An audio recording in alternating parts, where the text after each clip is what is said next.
Hello भाई लोग, मैं हूँ फैक्ट भाई। और क्या आपको पता है कि जहाँ एक तरफ साउथ कोरिया 41,469 करोड़ का वर्ल्ड फेमस के पॉप का बिजनेस खोल कर बैठा है, वहीं नॉर्थ कोरिया में आज भी किम जोंग उन और उनके गुणगान की फिल्में बनाई जा रही हैं और वहाँ के लोगों को इसे देखने पर मजबूर किया जा रहा है। लेकिन ये तो इन दोनों देशों में केवल एक छोटा सा अंतर है, क्योंकि आप मानोगे नहीं, जहाँ साउथ कोरिया में लोगों को दुनिया के 170 देशों में बिना वीजा के यात्रा करने की सुविधा दी जाती है, वहीं बॉर्डर के उस पार नॉर्थ कोरिया के देशवासियों को तो देश के बाहर कदम रखने तक की अनुमति नहीं है। I am the only one in the airport right now. There's no one here.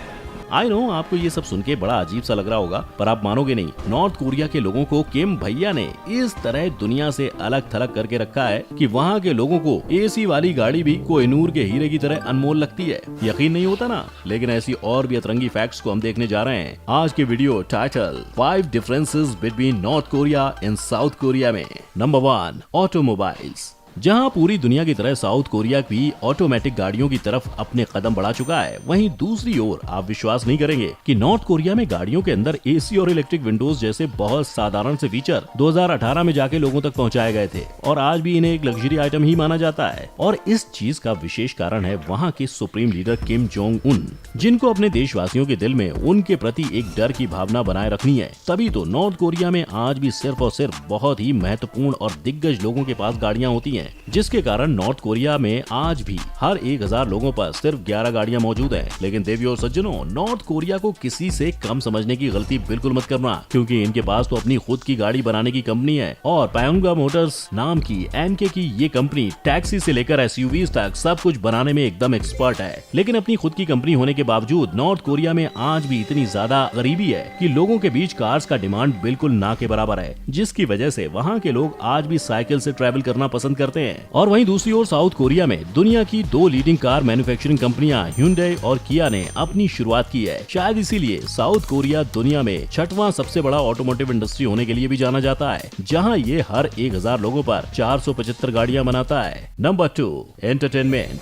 वैसे एक बात बताओ, क्या आपको पता है कि नॉर्थ कोरिया के देशवासियों को साधारण सी इंटरनेट को एक्सेस करना या रेडियो पर गाने सुनना सरासर मना है? यानी जिन चीजों को पूरी दुनिया सालों से फ्रीली इस्तेमाल किए जा रही है, वहीं नॉर्थ कोरिया के कई लोगों को इंटरनेट की मौजूदगी का कोई आइडिया ही नहीं है। और जैसे कि मैंने वहाँ के रेडियो के बारे में बताया, आप मानोगे नहीं, वहाँ के सारे रेडियो चैनल्स पर 24 घंटे या तो गवर्नमेंट के द्वारा अप्रूव किए हुए मैसेजेस चलते रहते हैं या तो किम जी के गुणगान के गाने बजते रहते हैं। यानी कि नॉर्थ कोरिया की पब्लिक अपने मनपसंद गाने तक सुनने का हक नहीं होता है। और तो और साउथ कोरिया के गाने तो बिल्कुल ही नहीं, क्योंकि भले ही ये दोनों देशों के बीच सिर्फ एक बॉर्डर का अंतर है, पर इनकी एंटरटेनमेंट इंडस्ट्री में तो जमीन आसमान का फर्क है। जहां नॉर्थ कोरिया में सारे गाने उनके दिग्गज सुप्रीम लीडर पर लिखे जाते हैं, वहीं साउथ कोरिया के पॉप इंडस्ट्री की कीमत पूरी की पूरी 41,469 करोड़ है। लेकिन अगर किसी को ज्यादा कड़ी पाबंदियों के साथ रखा जाए ना, तो वो लोग ही सबसे ज्यादा विरोध करते हैं। तभी तो नॉर्थ कोरिया के लोग साउथ कोरिया के गाने और टीवी शोज स्मगल कर अपने देश में ले जाते हैं और किम जोंग उन कड़ी मेहनत भी कर रहे हैं ताकि वो अपने देश में चल रहे इस गैर कानूनी हरकत को रोक सकें, क्योंकि उन्हें डर है कि अगर लोग इन चीजों को देखते और सुनते रहे तो एक दिन वो किम के परिवार के खिलाफ आवाज उठाना भी सीख जाएंगे।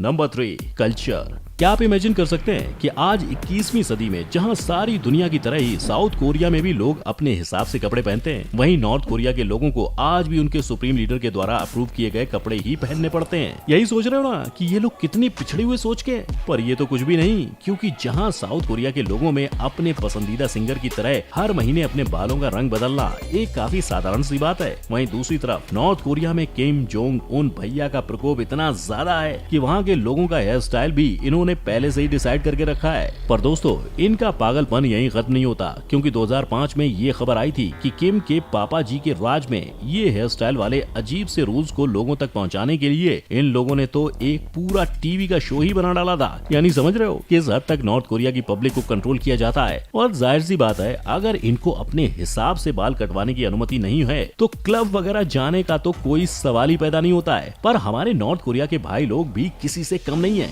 क्योंकि बिना किसी से डरे वो भी चोरी छुपे पार्टी करते हैं, जहाँ यही स्मगल किए गए गानों को बजाया जाता है। पर इन सब अंतरों के बावजूद नॉर्थ कोरिया और साउथ कोरिया में उनके भाषा के अलावा उनकी कुछ नेशनल छुट्टियां जैसे न्यू ईयर और लिबरेशन डे भी कॉमन है। लेकिन बस यहीं तक आके इन दोनों की सिमिलरिटीज खत्म हो जाती हैं, क्योंकि आप मानोगे नहीं, जहां साउथ कोरिया में लोगों को उनके हिसाब से कोई भी धर्म को फॉलो करने की अनुमति है, वहीं नॉर्थ कोरिया में किसी भी तरीके का रिलीजन फॉलो नहीं किया जाता है। क्योंकि क्या पता धर्म के कारण कोई बंदा किम के खिलाफ हो जाए तो इतने सालों की मेहनत तो पानी में चली जाएगी ना। Number 4, education. लेकिन यारो ये तो कुछ भी नहीं, क्योंकि जहां एक कोरियाई देश पढ़ाई लिखाई के क्षेत्र में दुनिया के सबसे प्रमुख देशों में से एक है, वहीं उसका पड़ोसी भाई आज भी अपने देशवासियों को पढ़ाई के नाम पे अपने माई बाप को भगवान के रूप में देखना सिखाती है। और कौन सा देश क्या करता है उसका आइडिया लगाना कोई रॉकेट साइंस तो है नहीं, क्योंकि जब बात है एजुकेशन की तो नॉर्थ कोरिया में 17 साल की उम्र तक बच्चों को पढ़ाना अनिवार्य होता है। हालांकि ये बात देश में उन्नति लाने के लिए काफी फायदेमंद है, पर ये उन्नति तब आती है जब लोगों को सही सही बातें पढ़ाई जाए, और तब तो बिल्कुल भी नहीं आती जब बच्चों के दिमाग में ये डाला जाए कि उनके जीवन का एकमात्र उद्देश्य किम और उनके परिवार की सेवा और रक्षा करना है। और तो और लोगों के दिलों में किम के परिवार को लेकर इतना ज्यादा खौफ है कि वहाँ के हर क्लासरूम में किम जोंग इल और किम जोंग इल सुंग की तस्वीरें लटकी हुई होती है, जिन्हें लोगों को हर समय सम्मान दिखाना होता है। वैसे ही ये बात हुई स्कूल की, पर डरो मत, यहाँ कॉलेज और यूनिवर्सिटी भी तो होती है। लेकिन दर्शकों, इन यूनिवर्सिटीज में पैर रखने का सौभाग्य सिर्फ और सिर्फ नॉर्थ कोरिया की एलीट और अमीर लोगों के नसीब में होता है। और वहीं जब बॉर्डर के उस पार के लोगों की बात करें तो साउथ कोरिया का एजुकेशन सिस्टम दुनिया का सबसे बेस्ट एजुकेशन सिस्टम में से एक है। तभी तो इस देश के 97.9% लोग पढ़ लिख सकते हैं। देख रहे हो literacy rate. Number 5, travel and airport. और अब अगर बात करें हवाई अड्डों की, तो दोनों देशों में इतना ज्यादा अंतर है कि जहां एक तरफ साउथ कोरिया का airport full to 7 star hotel माफिक दिखता है, वहीं दूसरी बाजू नॉर्थ कोरिया के इकलौते एयरपोर्ट की हालत इतनी खराब है कि वो कोई बंजर जमीन से कम नहीं दिखता है। वैसे इन दोनों देशों के एयरपोर्ट के बारे में बात करने से पहले जरा इनके ट्रैवल करने की सिचुएशन पर गौर फरमाते हैं, क्योंकि आपको शायद ही पता होगा कि नॉर्थ कोरिया में साधारण गरीब लोगों को सफर करने के लिए काफी पापड़ बेलने पड़ते हैं। अरे पापड़ बेलना तो छोड़ो, बेचारे वहाँ के देशवासियों को उनके देश से बाहर निकलने की अनुमति नहीं होती है, और इसीलिए यहाँ के पासपोर्ट भी दुनिया के रेयरेस्ट पासपोर्ट में से एक है, जहाँ सिर्फ और सिर्फ देश के जरूरी से जरूरी लोग जैसे गवर्नमेंट के लोग, ओलंपिक के खिलाड़ी, अमीर लोग और ऐसे ही कई और लोगों को ये पासपोर्ट दिया जाता है। पर ये तो देश के बाहर जाने की बात हुई। यहाँ के लोकल ट्रेन में सफर करने वालों की हालत और भी फालतू है, क्योंकि लोगों को एक शहर से दूसरे शहर जाने के लिए भी गवर्नमेंट की अनुमति की जरूरत पड़ती है। और वहीं दूसरी ओर साउथ कोरिया के लोगों को पूरी दुनिया में कभी भी भटकने की फुल आजादी दी जाती है। इसके अलावा इनका पासपोर्ट दुनिया का 3rd सबसे पावरफुल पासपोर्ट है, जहां यहाँ के लोगों को दुनिया भर में 170 देशों में बिना वीजा के एंट्री करने की सुविधा दी जाती है। और अब आखिर में बात करते हैं इन दोनों देशों के बहुत ही अलग एयरपोर्ट्स की,